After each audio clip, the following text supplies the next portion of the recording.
Somos KWS y tenemos una clara visión: ser a través de nuestras semillas de calidad y conocimiento en agricultura, la empresa confiable para los productores a lo largo de las generaciones. Con KWS vos elegís genética y agronomía al servicio del productor. La elección de tu lado.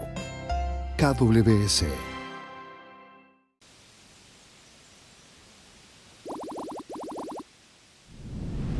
Lactocilo Gold, el líder en inoculante para silaje.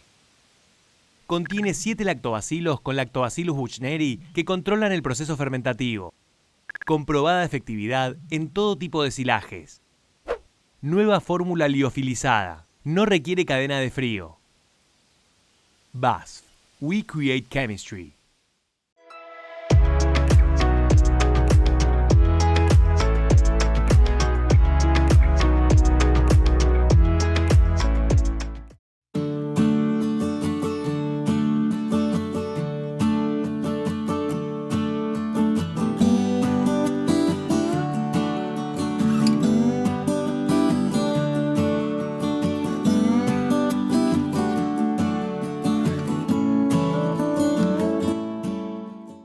Somos Tecnal, la experiencia al servicio de la nutrición animal. Por eso ofrecemos soluciones a través de productos y servicios enfocados en la calidad, competitividad y asistencia técnica personalizada. Somos Tecnal, conocimiento y compromiso, más que nutrición. Plemsilaje, la empresa forrajera más importante y de mayor capacidad operativa del país. www.plemsilaje.com.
Buenas tardes a todos.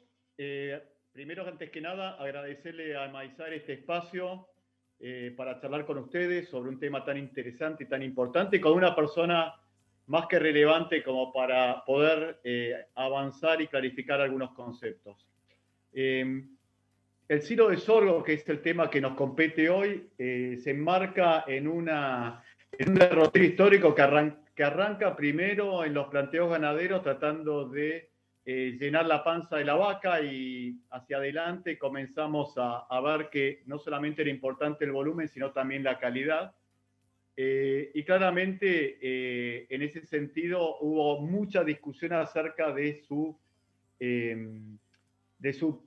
aplicación en planteos más intensivos. Pero ¿quién mejor que Leandro Abdellabi, médico veterinario que ha tenido su paso académico por la Universidad de Florida y que es consultor y asesor de muchas empresas privadas en el país, en la región, que ha dado muchas disertaciones sobre la temática.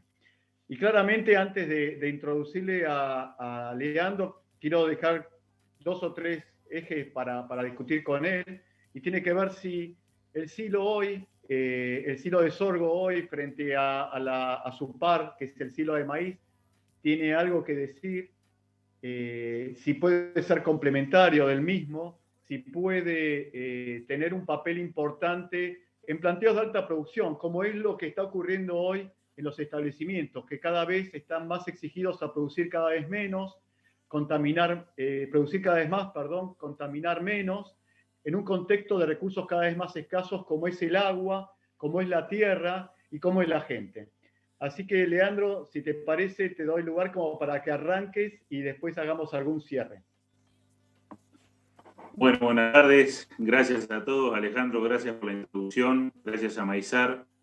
Un poco la idea es hablar de silo de sorgo y principalmente enfocarnos en las claves que tienen que ver con su confección y utilización. Quizás yo, más que claves, voy a hablar de cuáles son los puntos críticos que uno debería mirar para tratar de arrimarnos con sorgo a lo que podríamos potencialmente lograr con maíz. Primero, y un poco Alejandro resumió, estamos en un nuevo escenario mundial en el cual en los próximos 30, 50 años vamos a estar hablando de 2, 3 grados centígrados más de temperatura en el mundo, y ustedes saben que en general eso afecta bastante más al maíz que al sorgo por una serie de cuestiones que vale la pena conocer. En primer lugar, ¿qué debemos saber sobre sorgo? Que ancestralmente es un cultivo que se origina en el trópico bajo, entonces tiene muchos más mecanismos para crecer y desarrollarse en climas extremos si lo comparamos con el maíz.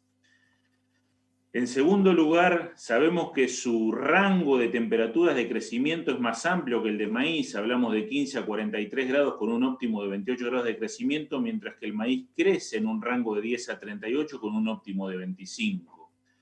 Además, el sorgo tiene una floración más extendida en el tiempo, en general mayor a una semana, en relación al maíz, que tiene una floración más acotada. Otra particularidad que lo da su origen es la mayor capacidad de acartuchamiento, producto de la mayor cantidad de células motoras que tienen sus hojas y mayor cantidad de componentes cerosos, todo lo cual ayuda a reducir la evapotranspiración. Y en función de eso y de tener un sistema radicular muy potente, es que en general reduce sus requerimientos de agua y nutrientes en relación al maíz, aproximadamente un 30% menos. Entonces, en este nuevo escenario, en donde tenemos limitantes por clima o por suelo para producir con maíz, yo siempre digo, bienvenido sea el sorgo. Nadie discute que el maíz sigue siendo el rey. Eso no está en discusión. Lo que sí es interesante conocer que en este nuevo escenario, cuando buscamos cultivos que produzcan toneladas de materia seca por hectárea, y un poco vamos a hablar también de calidad, como dijo Alejandro, el sorgo es una opción interesante. Cuando hablamos de rendimiento, uno automáticamente lo primero que piensa es en el tipo de material o biotipo de sorgo que voy a utilizar. Y en ese sentido lo que uno ve en diferentes trabajos, en diferentes partes del mundo, pero concentrándonos localmente en información argentina, es que en general los materiales graníferos son los más productores de materia seca por hectárea si uno compara, por ejemplo, con materiales forrajeros que en general tienen muy poca participación de grano en el rinde. Y en una situación intermedia vamos a encontrar los materiales que denominamos sileros o incluso doble propósitos, que serían como una especie de material granífero, pero con más volumen de planta. Y este mayor rendimiento en general, que lo vemos en este eje, en kilos de materia seca por hectárea, tiene que ver con la mayor participación de panoja en el rinde. Fíjense que los graníferos, en ese mismo trabajo de evaluación, donde evaluaron gran cantidad de biotipos, vemos que prácticamente el 50% del rinde en materia seca por hectárea es explicado por la panoja, mientras que en un material forrajero, como en este caso, no más del 12% tiene que ver con panoja, e incluso en algunos materiales como pueden ser fotosensitivos, ni siquiera llegamos al 10% de participación de panoja en el rendimiento.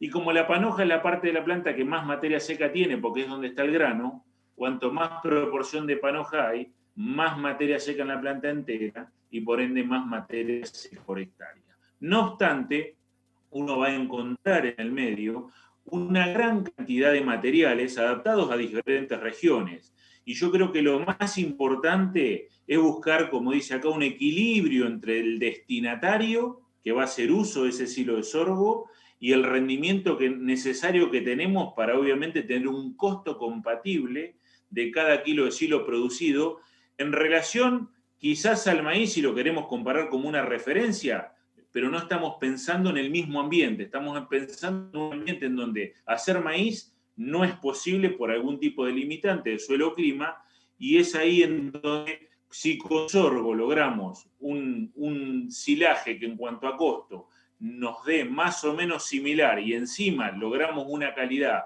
que vamos a ver que puede llegar a ser parecida, realmente yo diría misión cumplida. Esto lo que muestra en esta gráfica de vuelta es un poco lo mismo. En color verde es la proporción de tallo, en color naranja la proporción de panoja y en color verde claro la proporción de hoja de diferentes biotipos de sorgo con destino a silaje. Y lo que se ve que en general los materiales de mayor proporción de color naranja, o sea, mayor proporción de panoja, son los que más proporción de materia seca por hectárea producen en esta evaluación de varios materiales hecho en la región Cuenca Deprimida del Salado en este caso. Pero un poco yo creo que uno debería buscar dentro de cada región irse un poco más hacia graníferos, un poco más hacia doble propósitos, pero en general la relación grano-planta debería mandar en el rendimiento y, como vamos a ver, en la calidad. ¿Por qué es importante el rendimiento? Porque en la medida que el rendimiento aumenta en esta gráfica, lo que vemos en el eje de abajo es adelante toneladas verdes, después de las dos rayitas toneladas de materia seca por hectárea, o sea que de derecha a izquierda aumenta el rendimiento y lo que se ve en el eje verde es el costo en dólares por tonelada de materia seca. En color verde sorgo y en color amarillo maíz para tener un marco de referencia. ¿Y qué es lo que vemos? Que en la medida que aumenta el rendimiento de izquierda a derecha, el costo por tonelada de materia seca baja sustancialmente. Y fíjense que si nos paramos en algo más o menos razonable, que puede estar en torno a las 40 toneladas verdes, que serían unas 14 toneladas secas, estamos hablando de un valor por tonelada de materia seca que está en torno a los $65 en maíz, en torno a los $60 en sorgo. Siempre el sorgo, en general, por hacerse en un suelo de menos valor y por demandar un paquete de insumos algo inferior al maíz, termina siendo un poco inferior en cuanto al costo por tonelada. La pregunta de todos es, ¿me permite el sorgo producir como el maíz? Fíjense qué interesante la comparación que hacen, por ejemplo, en Europa, y dónde posicionan al sorgo en relación al maíz, en cuanto básicamente al valor energético que puede aportar el cultivo y al rendimiento. Lo que se ve en el óvalo gris claro es lo que es maíz para silaje, para un rango de rendimientos que va prácticamente de 11 en este caso hasta casi 20 toneladas de materia seca por hectárea, pero en general es el material que está más alto en materia de la energía que produce potencialmente por hectárea, que uno la podrá transformar en leche o en carne respectivamente. Ahora bien, la mayoría de los sorgos que se utilizan, en general, mucho del segmento forrajero y silero, con no muy buena cantidad de grano en el rendimiento, fíjense en dónde están. Están abajo, hacia la izquierda del maíz en materia de rendimiento, menos rendimiento en toneladas potenciales por hectárea en materia seca, y también por debajo en calidad. En cambio, fíjense el segmento de materiales doble propósito, en donde yo ya tengo una mejor participación de grano en el rinde. En general ya nos vamos arrimando hacia la derecha, hacia los rendimientos del maíz, no llegamos a igualar la calidad. ¿Y qué es lo interesante? Que aparece otro tipo de segmento en esto que tiene que ver con materiales que son, además de doble propósito, BMR, o sea, son materiales genéticamente seleccionados para tener menor contenido de lignina. En realidad es una mutación genética, y ese menor contenido de lignina hace que estos materiales tengan una fibra más degradable, y en el todo de lo que hace a un silo, en general son materiales que se parecen mucho más en términos de calidad a lo que es un maíz. Obviamente siempre estamos un poquito por debajo en rendimiento si uno lo comparara a igualdad de condiciones. Ahora, donde nos vamos a un ambiente para sorgo, en donde no es posible hacer maíz, obviamente que no vale la comparación de quién rinde más, sino decir, con sorgo yo puedo tener un cultivo que me produce por hectárea y con una calidad que puede llegar a ser equivalente a lo que me dé maíz. En general, el segmento forrajeros BMR ha funcionado bastante bien.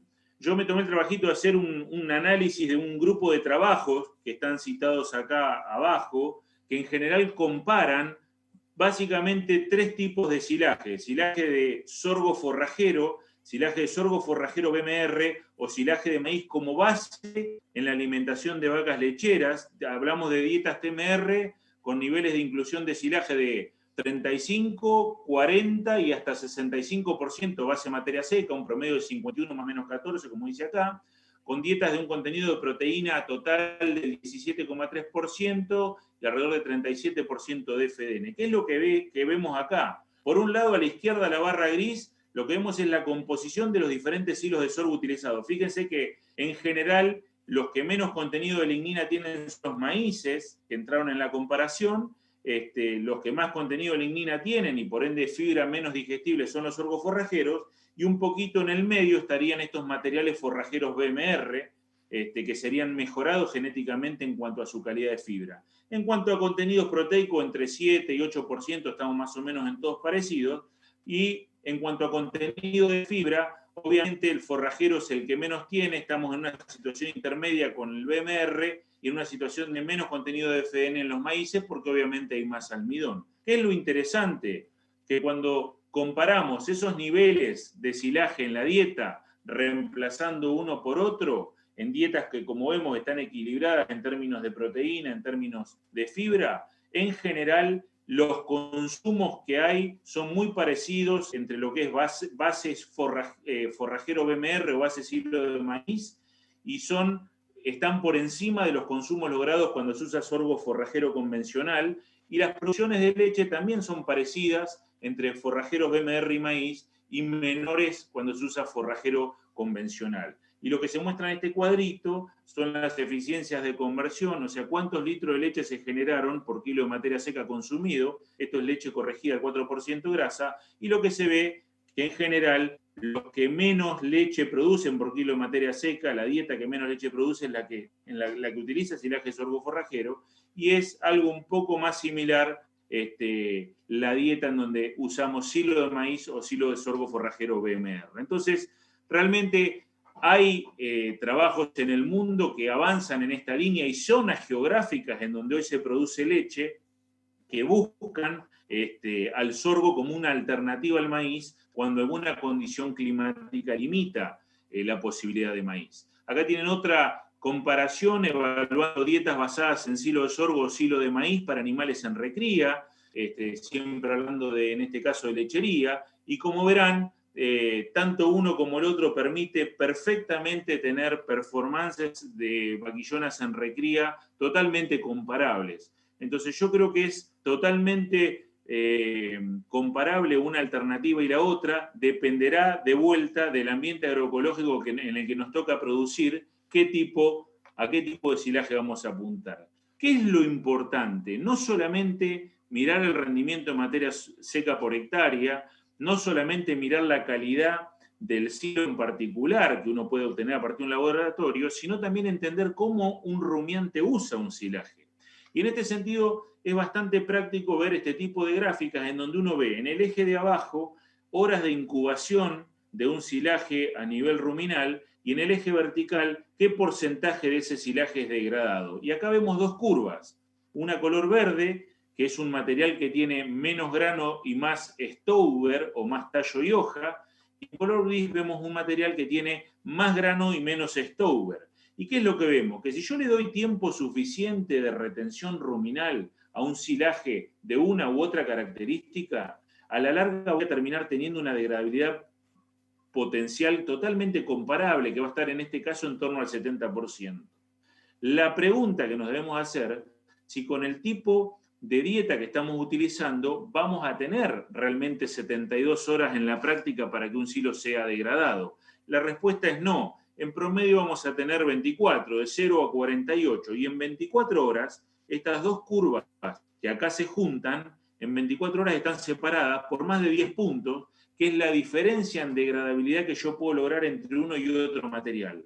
Por eso, la relación grano-planta es muy importante, porque en menos tiempo de permanencia en rumen hay más chance de sacarle nutrientes al grano y no así a la fibra que necesita más tiempo. Esto mismo fue corroborado con otro trabajo hecho por el grupo de Valcarce, en donde muestra que la degradabilidad ruminal del stouber, o sea, el tallo y las hojas de diferentes plantas con destino a silaje, hablamos de un maíz silero, maíz granífero, sorgos sileros, sorgos forrajeros BMR, sorgos graníferos de alto o bajo tanino. En general el stover de todas esas plantas en 24 horas se degrada más o menos un 40-45%. ¿Qué quiere decir? Que quien aporta la diferencia es el contenido de grano. Por eso es clave, como lo es en maíz, la relación grano-planta para elegir realmente un sorgo que aporte nutrientes y no solamente cantidad.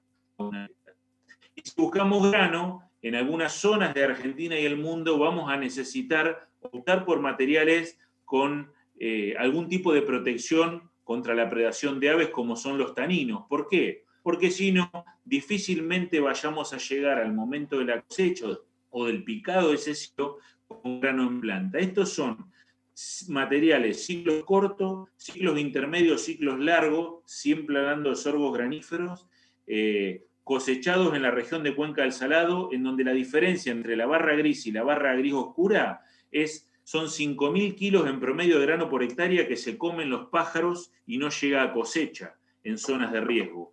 Esta imagen un poco ilustra qué es lo que pasa en todas las regiones en donde tenemos riesgo de aves en el país. Esto es el Chaco salteño, por ejemplo, y lo que se ve es un material en la misma foto a la izquierda, de bajo contenido de taninos, en donde en estadio grano lechoso ya el 50% de la panoja está comida por aves, y a la derecha, en la misma foto, un material de alto contenido de tanino, en donde ya en un estado más avanzado de madurez, como es el estadio grano lechoso pastoso, todavía el grano no está ni tocado. ¿Por qué pasa esto? Esto pasa porque en realidad los taninos se combinan con proteínas de la saliva del ave, producen astringencia y hacen que el pájaro no le guste comerse ese grano.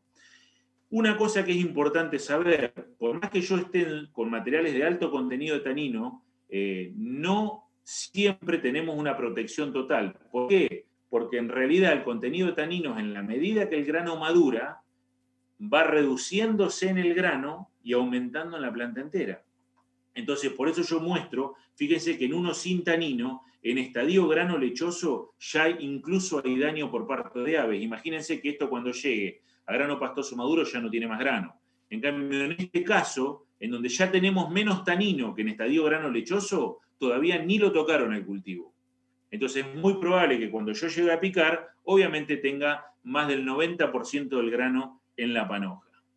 ¿Cuándo hay que picar un sorgo? En general, cuando en este tipo de materiales priorizamos relación grano-planta, cuando el grano está en su máximo nivel de acumulación de almidón. Y eso es, mirando esta gráfica en donde se ve, digamos, el contenido de materia seca, el contenido de almidón, y en este caso la digestibilidad, lo más hacia la derecha posible.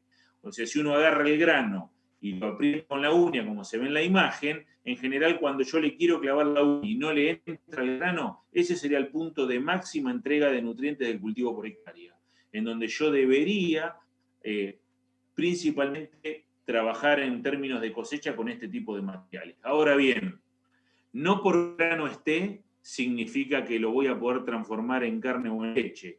Acá hay un tema que es medular y es exponer el almidón. Exponer el almidón, que es el principal constituyente del grano y que está adentro del grano en lo que se conoce como endospermas. Entonces, la primer limitante que tenemos es física. Física principalmente por el pericarpio del grano más el endosperma periférico que hacen de estuche a lo que está dentro, que es lo que nos interesa, que es el endosperma córneo y harinoso, que es donde está el almidón, la principal cantidad de almidón alojada. Entonces, esa primer limitante física, ¿cómo la podemos franquear? Principalmente con el uso de crackers en las picadoras, que son específicos para el caso de sorgo y diferentes de los crackers que se usan para maíz, que a nosotros nos permiten, al momento del ensilado, producir una lesión física del grano que afecte ese endosperma periférico más el pericarpio del grano. Todas las empresas que están en el mundo trabajando en esta línea han ido evolucionando en materia de craqueado de granos, tratando de aumentar la superficie de contacto de los crackers con el material y logrando principalmente que esa realmente exposición de almidón sea posible. Un viejo trabajo que muestra la importancia, por ejemplo, en materia de producción de carne, de lo que es craquear un grano, es este trabajo hecho en el año 85, fue parte de la tesis de posgrado de una persona en Kansas, que muestra que en un silaje de sorgo realizado en grano pastoso en cuanto al estadio de madurez del cultivo, o en grano maduro, no rolado versus rolado, cuando craqueamos el grano, y en este caso el craqueado se hizo previo al suministro a los animales de ese silaje, porque todavía en esa época no había máquinas autopropulsadas con cracker montados dentro de ellas, fíjense que mejora un 21% la digestión de almidón en el caso del craqueado, y cuando el grano está más maduro es mayor el impacto, porque es más importante obviamente craquear un grano más maduro en términos de lo que yo le puedo sacar en términos de digestión, y fíjense que ese impacto en mayor digestión de almidón se traduce directamente en mejoras en ganancia de peso y eficiencias de conversión. A pesar de que hace años sabemos de que el grano de sorgo es el grano que más investigación tiene en el mundo detrás en materia de procesamiento, y que tantos trabajos de referencia muestran la importancia del craqueado, seguimos viendo este tipo de escenarios a campo. Si uno toma una muestra de silo en muchos establecimientos, hace la prueba del balde, o sea, pongo agua en un balde, pongo una muestra de silo, lo homogeneizo, la fibra flota, el grano se va abajo, y luego saco por un lado la fibra y por otro lado el grano, ¿qué es lo que veo? Que hay gran parte de ese grano que no está procesado. Y si me voy a la bosta del animal que consumió ese silo, me voy a encontrar, como se ve ahí, todos esos granos enteros en materia fecal. Entonces, ahí es donde viene una de las conclusiones: el sorgo no me permite producir como así me lo permite el maíz, ¿no? Lo mismo vemos en esta otra imagen, en donde, en este caso yo usé cracker, pero claro, si yo uso un cracker y pretendo tener fibra larga y grano procesado con un cracker convencional, va a ser medio difícil que logre el cometido. ¿Por qué? Porque un pedazo de tallo grande así de sorgo, que pasa entre los dos rodillos de una máquina, como ahora vamos a ver, difícilmente permita que los rodillos se cierren, y por ende el grano que pasa al lado de ese tallo grande, difícilmente la máquina lo rompa. Entonces, esto se ve mucho en el medio, y esto es gran parte o netamente responsable de muchas conclusiones que se sacan en relación al sorgo, comparándolo con maíz, diciendo que el sorgo no permite. Y obviamente, cuando el almidón, que es el principal nutriente en términos de calidad entre un silo de sorgo, no está disponible, realmente no nos va a permitir producir como sí nos permite el maíz, que incluso con un grano más grande, reconstituido en el almacenaje en el tiempo y demás dentro del silo, va a tener más chance de ser digerido. Sobran los malos ejemplos de animales con dietas basadas en silo de sorgo con granos sin procesar, en donde vemos obviamente esos granos en materia fecal, tanto en carne como en lechería. Esta es una típica foto de la zona del Trébol en Santa Fe, en donde vemos vacas consumiendo dietas TMR basadas en silo de sorgo en pistas de alimentación de invierno, cuando las alfalfa no crecen, y cuando uno va a las bostas, el grano entero que está en el silo termina obviamente entero en las bostas. Entonces la energía que podríamos sacarle a ese grano, aprovechándolo, la tenemos que estar poniendo de otro lado, un insumo seguramente mucho más caro, porque si no, no podemos alcanzar un objetivo de producción. Entonces, ¿de qué estamos hablando? Imagínense, para entenderlo, que hacemos un sorgo con un potencial productivo de unas 40 toneladas de materia verde por hectárea, que tenga unas 6 toneladas de grano, y no procesar ese grano implica que al menos el 30% se va a materia fecal sin ser digerido. ¿Qué es un 30% de 6.000 kilos? Son nada más que 1.800 kilos de grano por hectárea, potencial de cultivo, que si lo haríamos de leche son 1.800 litros de leche, que serían hoy 31.500 pesos. ¿Saben cuánto es eso? El 63% del costo de hacer una hectárea de silo de sorgo de punta a punta y tenerla lista para usar. Solamente por digerir ese plus de grano, haciendo las cosas bien, procesando ese grano al momento del ensilado. Entonces hay que ocuparse del procesamiento. Y si lo pensamos en carne, es parecida la cuenta. Son 250 kilos de carne extra potenciales por cada hectárea ensilada, que hoy es el 47% del costo. Y cuando digo de punta a punta es desde sembrar el cultivo hasta tener el silo listo para usar. ¿Qué hace la máquina? Fíjense que la máquina toma la planta con el rolo colector, la pica, y luego el material cortapicado pasa entre estos dos rodillos. Entonces, si yo pico grande, un material con grano chico, difícilmente los rodillos se puedan cerrar por una cuestión física, y eso no me permite que el grano que pase al lado de ese pedazo de tallo grande sea roto. Por eso, en general, este tipo de cultivos con granos pequeños requieren picados finos. Como vamos a ver al final, hay algunas novedades al respecto en las que estamos trabajando, pero la realidad es que si hoy queremos hacer disponible el almidón en un silo de sorgo, hay que picar fino. La fibra larga tendremos que buscarla de otro lado, si bien hay algunas novedades interesantes al respecto. Cuando picamos fino y craqueamos el grano, realmente comparando silo de sorgo con silo de maíz, suplementando novillos en pastoreo al 40% de la dieta base de materia seca, encontramos diferencias en ganancia de peso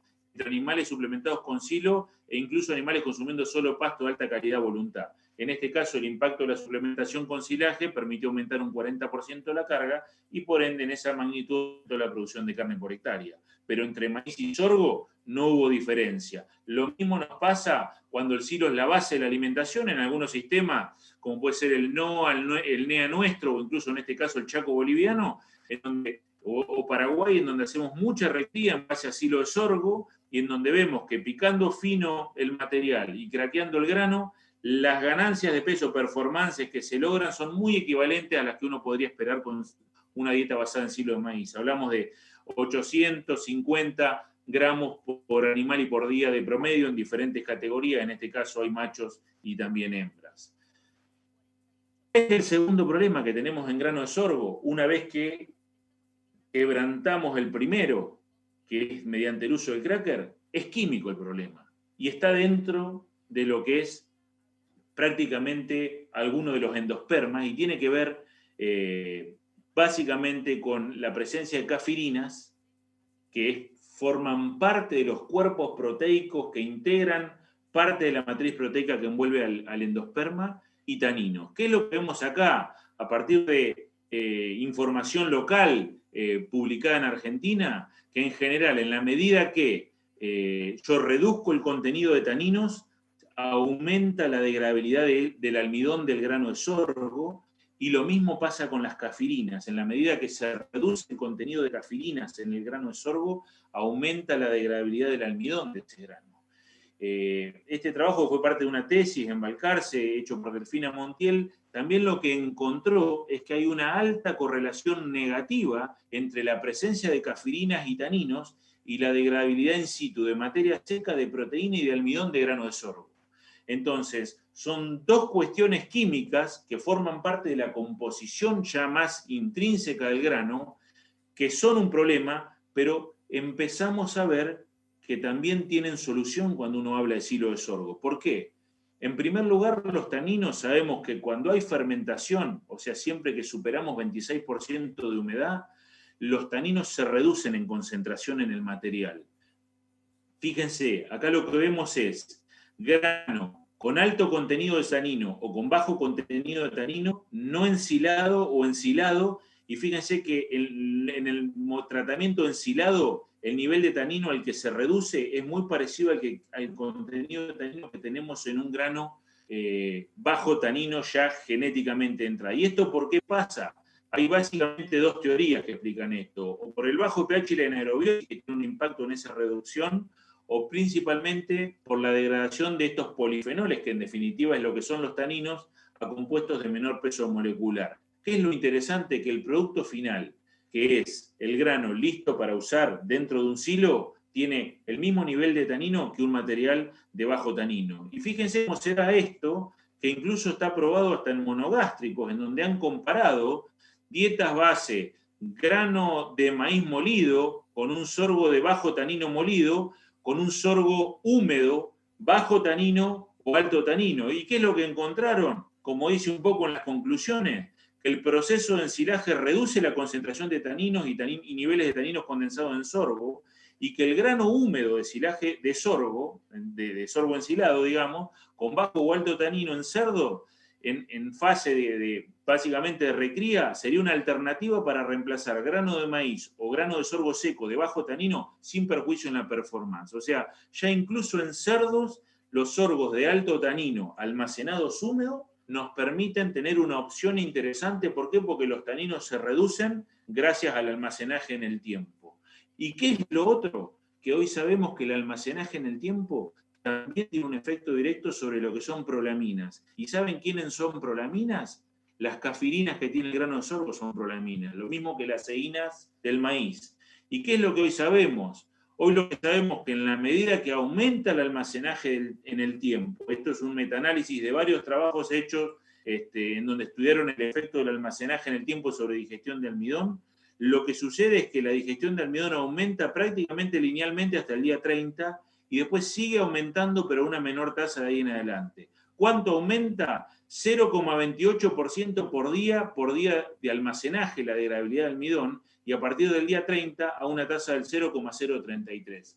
O sea, el almacenaje en el tiempo y la proteólisis enzimática que se genera dentro de la masa de ese silo nos permite que esa matriz proteica se vaya alterando en el tiempo y que ese almidón, que hoy está como encofrado dentro de una matriz más cuerpos proteicos agregados, sea más expuesto y esté más disponible para la acción microbiana ruminal principalmente a la hora de suministrárselo a una vaca.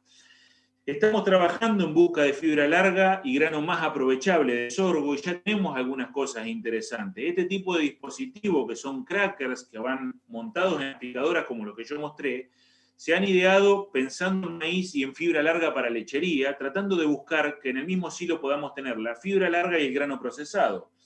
En el año 2016 nosotros dijimos que interesante por el funcionamiento de este dispositivo sería hacer evaluaciones en sorgo. En maíz no tiene mucho sentido porque ya hay mucho trabajo publicado con muy buenos resultados y empezamos a hacer algunas experiencias con algunos hallazgos interesantes y publicados ya en algún congreso internacional como este, en donde encontramos que el cracker Schrelich en sorgo funciona también como el cracker específico de sorgo, y trabajando con un tamaño de picado más intermedio y no tan fino como es 15 milímetros, lo cual hace ya que el silo de sorgo incluso tenga una fibra mucho más parecida a la que se logra, por ejemplo, cuando no se usan crackers, porque ustedes saben que el pasar el material entre los dos rodillos además reduce el tamaño físico de la fibra. Entonces, esta información está disponible, yo por una cuestión de tiempo básicamente no la voy a mostrar, pero ahí están las citas y cualquier cosa e información que está en la web.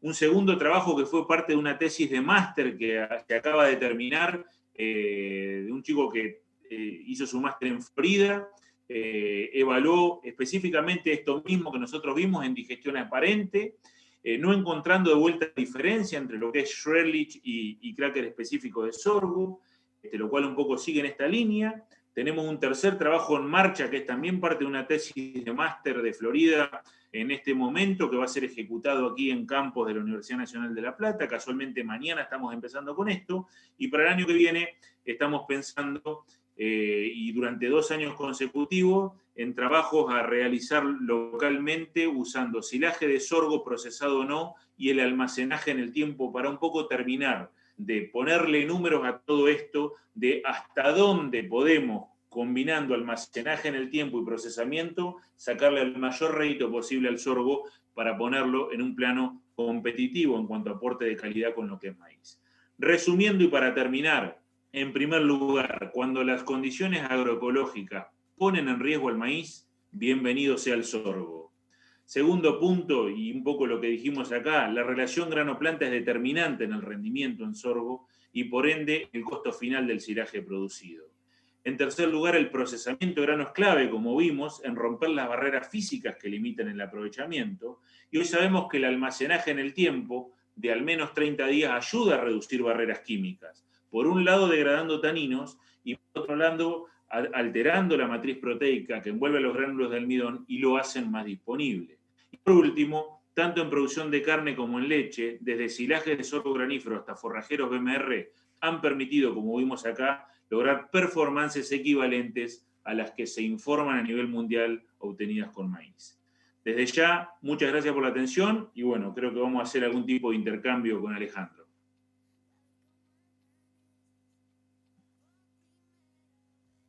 Leandro, ¿podrías ponerle la última diapositiva?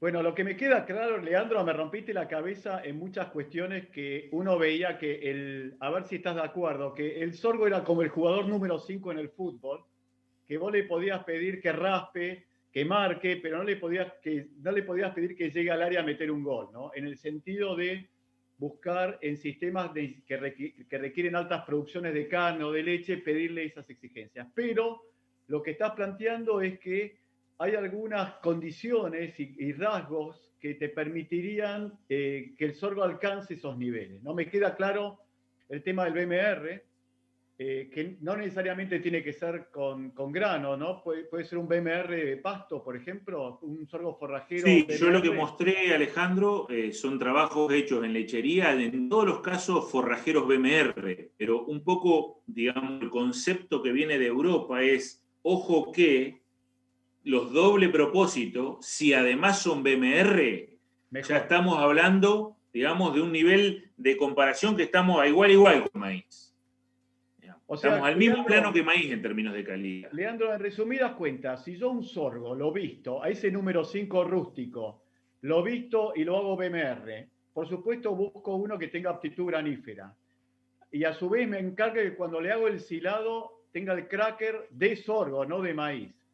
Y que además espero un suficiente tiempo de maduración de ensilado como para que justamente se produzcan los procesos fermentativos acordes. ¿Es posible tener un silo que compita con un silo de maíz bueno? A igual, Alejandro, no te quepa duda. De vuelta, yo no quiero que la conclusión sea vamos a competir con sorgo contra el maíz. Yo lo que digo es, cuando las condiciones agroecológicas no te permiten lograr maíz, bienvenido sea el sorgo, y haciendo lo que anunciamos acá, podemos seguir produciendo a un nivel parecido al que nos permitiría el maíz en la mejor zona maicera del argentino del mundo. Tal cual. De todas formas, Leandro, ahora viene la pregunta, ¿no? Ya tenemos un 5 que ya no es el mostaza merlo, sino es más parecido a Marangoni, a un redondo. Claramente no estamos hablando de los blancos o negros, aquellas zonas donde se produce maíz y muy bien, y donde no vas a plantear hacer un sorgo, pero conocemos en el país, y sobre todo de la ruta 9 para el norte, donde los planteos de sorgo son frecuentes y son necesarios, porque justamente tenés niveles de riesgo muy altos. ¿Vos recomendás la idea de generar distintos lotes con maíces, sorgo, a fin de reducir los riesgos y de asegurarte un volumen de silo y de reserva en cantidad y calidad? Mira, Alejandro, acá el punto es el siguiente, ¿viste? Justamente este origen que tiene el cultivo de sorgo de trópico bajo lo hace a un cultivo mucho más rústico y un cultivo que te asegura rendimiento. Esa es la realidad. O sea, yo estoy en una zona produciendo, que es Cuenca de Primera del Salado, en donde te toca un año bueno para maíz y 4 años regulares, entre los cuales también hay alguno malo. Entonces, la realidad es que cuando vos mirás el rendimiento en sorgo y comparás con los maíces, el sorgo es medio una tabla y los maíces es un serrucho. Entonces, la realidad es que el sorgo eso es lo que te permite. Un poco, me parece que acá lo que tenemos que pensar es que estamos partiendo de un recurso que no es barato hacerlo, un silo, ¿está bien? Entonces, lo que diluye el costo es rendimiento. Entonces, ¿quién me asegura rendimiento? Es la primera pregunta a contestar en una determinada zona. Y la segunda pregunta es, ¿qué nivel de calidad yo necesito para un objetivo de producción? Porque de vuelta, no necesariamente en todos lados necesite hacer un sorgo granífero, un doble propósito BMR o lo que sea para tener el máximo de calidad. Quizás yo con otro tipo de silaje de sorgo, más rústico incluso el cultivo, como vimos alguna foto ahí en el Chaco boliviano, picando esos materiales azucarados gigantes, o sea, pero cumplen un rol específico y esos materiales en ese ambiente generan más rendimiento, por ejemplo, que un doble propósito en toneladas de materia seca por hectárea. Entonces, yo creo que nosotros necesitamos primero rendimiento y la calidad la debe determinar el destinatario final. Lo que no puede pasar es que sigamos haciendo maíz de bajo rendimiento en ambientes no maiceros, cuando podemos tener en el mismo lote un sorgo que produce el doble.